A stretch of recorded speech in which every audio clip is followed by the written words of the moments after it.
exercise, socialize, and play. To me, these words evoke vivid images involving children, slides, swings, oversized tires, sandboxes, and scattered juice boxes. But what images would you conjure up if your community had an elder playground? Would such a playground encourage a combination of physical activity, social interaction, and playfulness? What would it look like? Does the concept of an elder playground have any precedence?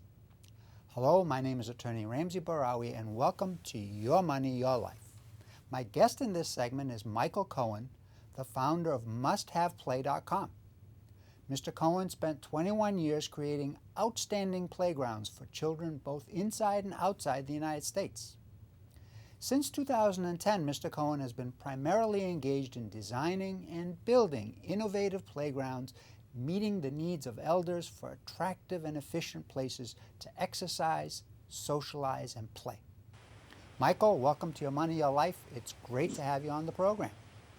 Hello, Ramsey. It's a pleasure to be with you. It's pretty obvious that we're undergoing a real demographic shift. We have an increasing elder population, while our population of children is actually shrinking. It's also obvious, to me anyway, that children today seem to prefer to stay inside and they prefer to play video games. They prefer to play digitally. This, of course, means that elders have an opportunity to go out and take advantage of these parks, as you're mentioning. My question is, can children's playgrounds, existing children's playgrounds, be retrofitted to accommodate elders? I think not, Ramsey. I think they have been designed very carefully with the size and abilities, physical and cognitive and social, of children. And I don't think they lend themselves to being modified or retrofitted. I think, however, that in most circumstances, not far from a children's park, playground, you may well find enough space to add many of the elements that you and I have just been discussing. So they can be proximate, but I don't think one can be turned into the other practically. You know, I do have over 20 years of experience designing and building children's playgrounds, and I know that we take great pains to ensure that the scale is child size, the types of play correspond to their physical and cognitive and social development. You can't change that and make it adult size or appropriate or intended for elders. You know, you can draw from some of the same elements and make them useful and fun for elders, but I don't think you can turn one into the other. Michael, do you think it's a good idea that this elder park that you have been talking about be located next to a children's playground? Is it important for the different generations to be able to interact with one another? What are the pros and cons? What are your thoughts on that?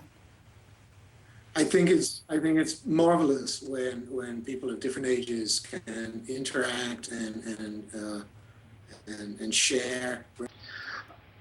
I don't believe that you should think that that's the only way that it could be set up. There are several reasons why you would not want them next to each other. For one reason, when parents take their children to a playground, they really ought to play with their kids on that playground. In fact, most playgrounds now have signs, and if they don't, they should have, either encouraging or requiring adult supervision. And that doesn't mean standing or sitting on the sidelines. It does mean being with the child. So you don't want to do anything that detracts from that engagement. Nor do you really want to put a few exercise machines outside a children's playground and think that takes care of all the other generations, because that really does not, as I think I've tried to describe. And then I would also say that many older adults don't have children, or their children are not around, or their grandchildren are not around. So if there's a sense that in order to go there, you need to be with your family, then that's going to leave out an awful lot of people. And then I'd say lastly, many elders just don't want to spend all of their time with younger children, and that kind of energy, that kind of noise and so on, and would rather have space that's a little bit more in tune with where they're at. So maybe not right next to, but there's certainly ways you can incorporate landscaping to create buffers, visual barriers between the two, and still utilize the same park. We don't need a lot of space. You know, Michael, those are all very, very good points, and I must say I agree with the idea that elders don't necessarily want to be rubbing shoulders with younger people. They're not able to necessarily handle all that energy and all that noise that comes along with younger people. On the other hand, they would benefit from being able to go to an outdoor park and be part of the activity of that park. And I think it's very important that people be able to engage with people of their own generation. I understand completely where you're coming from with regards to that. Michael, can you tell us a little bit about your business and how people can reach you if they'd like to do that? Well, I would encourage people to visit our website, which is musthaveplay.com. They can email me directly, Michael, my name Michael, at musthaveplay.com. I think that's a great place for us to stop, Michael.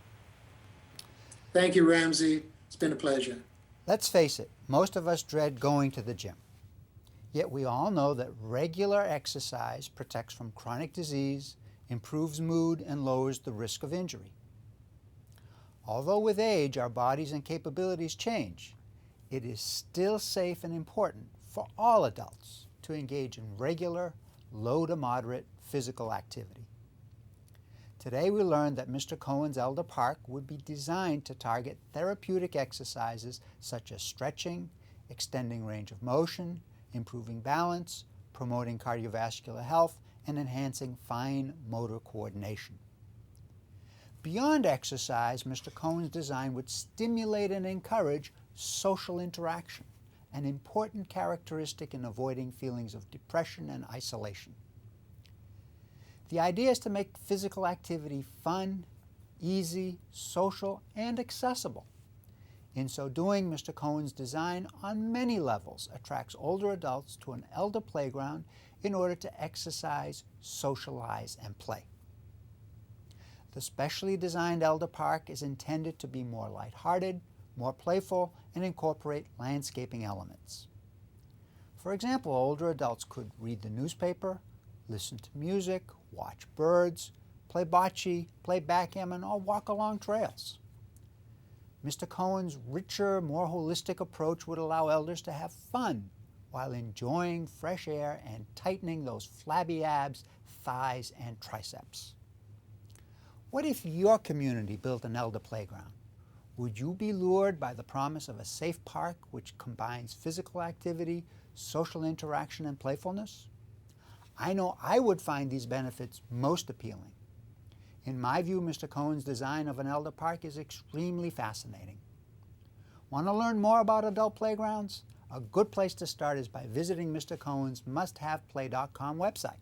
Check out the Our Playgrounds tab, which is filled with excellent information. Remember, an investment in knowledge always pays the best interest. In closing, I'd like to thank my guest, Michael Cohen, the founder of musthaveplay.com, for his participation in this program, and as always, thank you to you, our viewers, for watching Your Money, Your Life. My name is Attorney Ramsey Bahrawy, building your trust.